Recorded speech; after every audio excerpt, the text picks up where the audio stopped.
Welkom allemaal bij deze Q&A met Nathalie Álvarez Mesén. We zijn heel blij om haar nu eigenlijk ook kort eventjes rechtstreeks aan jullie voor te stellen en haar wat laten vertellen over haar eerste film, eerste debuut, Clara Sola. So, welcome, Nathalie. Thanks for having this Q&A with us. Yeah, we want to compliment you on this beautiful first feature film, Clara Sola. Very sensitive film. It's touched quite a lot of us, I might say. What was your inspiration to make this film? It's a hard question because it's a combination of so many things, but the way Clara was born is from actually an exercise to enter a screenwriting school, where they gave us a couple of pictures, and then from those pictures they were like, oh, make a one-page story. So that's where the character of Clara was born, and it was a picture of a woman in her underwear, and you could see her back, and there was a lot of shame in the picture, like she was ashamed. And I was thinking, like, what if why should she be ashamed, and what is she ashamed of, and what if she just came from having the best moment of her life in the forest in the back.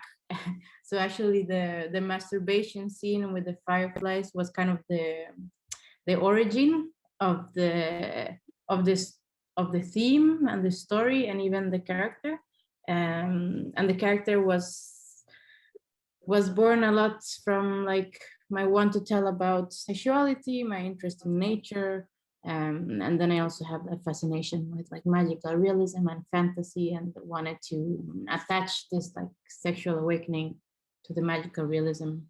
And very early on, my co-writer Maria Camila Arias came on board, and we have similar experiences of growing up in Latin America, but then moving away from Latin America.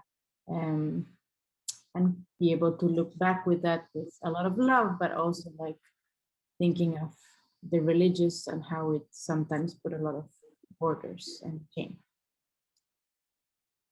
Yeah, beautiful. The opening scene in which we all already encounter a little magic realism with the horse. It's a beautiful spirit. Can you explain a little the symbolics about the horse? Yeah, the horse, I mean, the nature itself is a character in the film, we think. That is very much related to Clara, is the only character, I mean, all of it, not only the horse, but everything that has an equal relationship with Clara in a way. They don't demand anything of Clara. Clara doesn't demand anything of nature, and she can be completely herself. She doesn't have to play any roles in any way. And the horse, it kind of embodies that character in a way that we can have like expressions, and we can have a sort of dialogue between her and Yuka the horse. And it's of course a foreshadowing of her liberation in a way. And then there's this theme of the way the horse is used to maintain the family with the tourists, probably against the horse's wishes. And in the same way, Clara is used also in a certain way to save everyone else, but there's no consideration in what she actually needs for herself and her self-healing. So they're kind of mirrors in a way. Yeah, beautiful. They're very sensitive to one another, and I almost felt like they were in an intimate relationship. She asked him to touch her 7 or 10 times, and then there is this beautiful scene in which she's connected much with the horse. Is it really so that the horse is like on her level more than human beings? Maybe it's a more honest relationship, I think. And the horse is kind of stubborn the same way that Clara maybe is. And it's a very honest thing. Like if you don't want to do something, then you don't. And if you ask a question, you will respond honestly, even if you might hurt someone. So it's they're very honest beings, I think, both of them. And then maybe that's why they connect. You worked with mostly a female cast. How was it to work with this main character, who's beautiful, really good actress? Well, none of the actors that ended up making the characters are actors since before. We call them natural actors in Spanish. So we open up the casting to everyone, so both actors and natural actors, and then started to find these wonderful people. But the character of Clara wasn't open to everyone. It was very more specific to either actresses, dancers, or women that had a certain consciousness of their body, like awareness, like maybe they do martial arts or like something, because it's such a physically demanding role, because there's so many like constraints. You have to wear we put a back suit all the time, and there's so much with the movement. So when I saw Wendy in a dance performance, and her range of movement is incredible, you know, the way she's moving. And then it's interesting to just encapsulate all that movement and constrict it. And this is Clara, like her body has the capacity to move like that, but she's encapsulating it in this body of Clara, which was interesting. And the way that Wendy, who plays Clara, describes it a lot when people ask her about, oh, how is it different to dance or play in a film? And she says that, well, Clara is dancing as well, but that is a very internal dance. So, but she's still moving a lot on the inside. So that's maybe not so different. Yeah, yeah. A beautiful ending scene in which the music, the score of your film, is made by a compatriot of us, a Belgian musician, Ruben de Gezelle. He surprised us a lot with this final touch. Like, how did you experience working with him on this beautiful score? It was great. The whole score was made in Ghent. I mean, I went to his house. We would have a lot of sessions, and he works so beautifully. We never used any. I never sent him any songs like, oh, something like this or something like this. But we worked in a way with a lot of the different elements, like a fire, water, and just like talking about it. And then with like stills of the film that he would then compose for different stills. And then I would come to his house and he wouldn't tell me which song was for what still. And there was like a guessing game, or this song fits with that one or with that scene. And then we started to like, work from there and merge. And I know it was a wonderful experience. A lot of sketching and putting songs together, or taking them apart, moving things. And he's a genius. In the most wonderful way. I'm such a fan, and it was a privilege to work with him. And one of the reasons I wanted to work with him also, it's because we had met in Berlin some years ago, and I had listened to all his body of work, and I could just never guess how the song was gonna continue. It was always a surprise. Like sometimes when you're listening to a song, you kind of know where it's going, even if you've never heard it before, you can kind of guess. But with Ruben, it was like I couldn't. It was always like unexpected in the best possible way. So yeah, he always surprised. Wow, bravo on this collaboration. You also collaborated with Marie-Hélène Dozo, the editor, who we know as the editor from the Frères Dardenne, brothers Dardenne, famous duo of filmmakers. How was it working with her? She has so much experience in both documentary and fiction, which I was really looking for in an editor. And then she just happens to have made some of my favorite movies. So it was really pleasure and an honor. And I think that magical things happened in that room with her.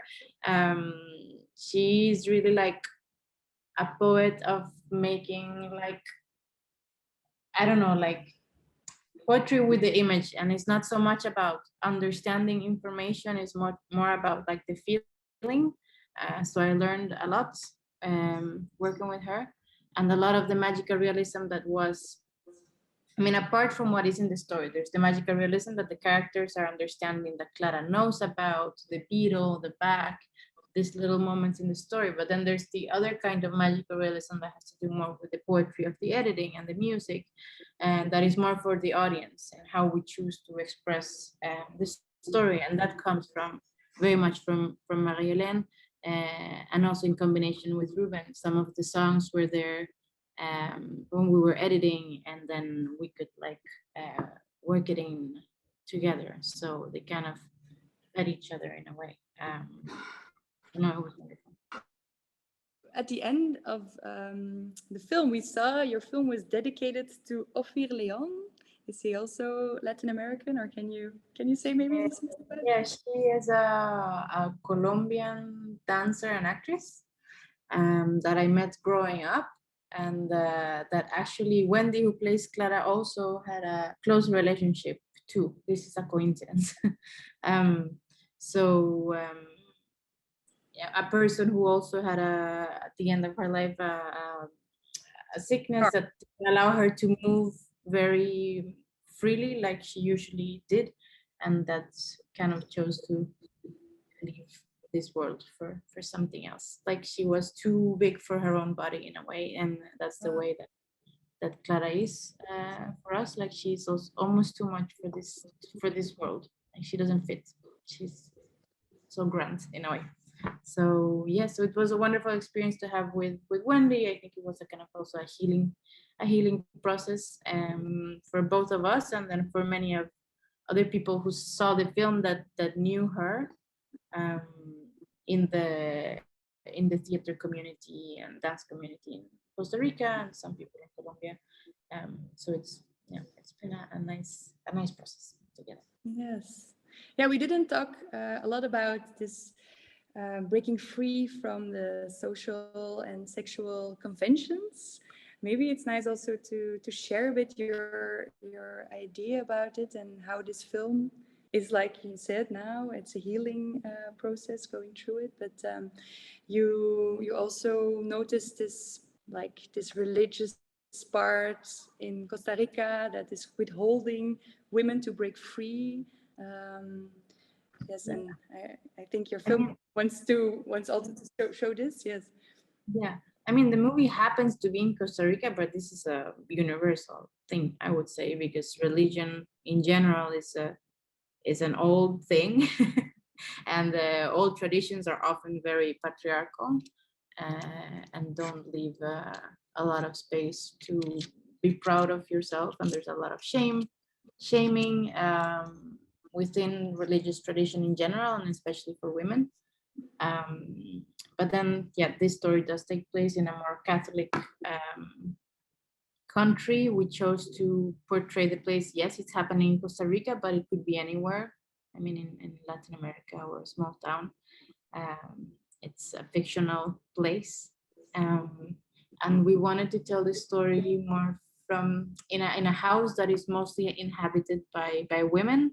So it's a matriarchal house that it's still inheriting patriarchal norms that aren't too good for anyone, and kind of pointing a finger at also women and our role in getting rid of patriarchy in a way.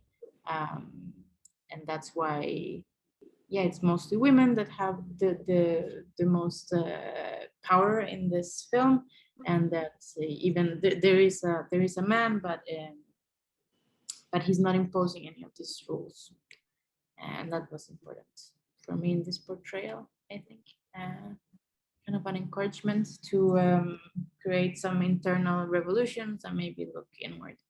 And yeah, it's like everyone's response. Yeah, it's very, very, very sensitively composed. Yeah, all the things you bring together in one feature, it's actually a lot. It's one feature film that will be with us for a long time, and we'll think about it for a lot. Do you want to share one last anecdote you had during the process creation of your film? Oh, I don't know. It was just very, a very, very nice family and crew, and it was a nice process, and it was fun, and great relationships were born. I know that the actress had a good relationship with the horse, for example. They They start to train a bit before, and they grow closer and closer.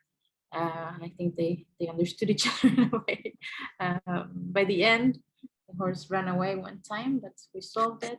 And there were many nice things that were happening. That counts as a good anecdote, that the horse went away.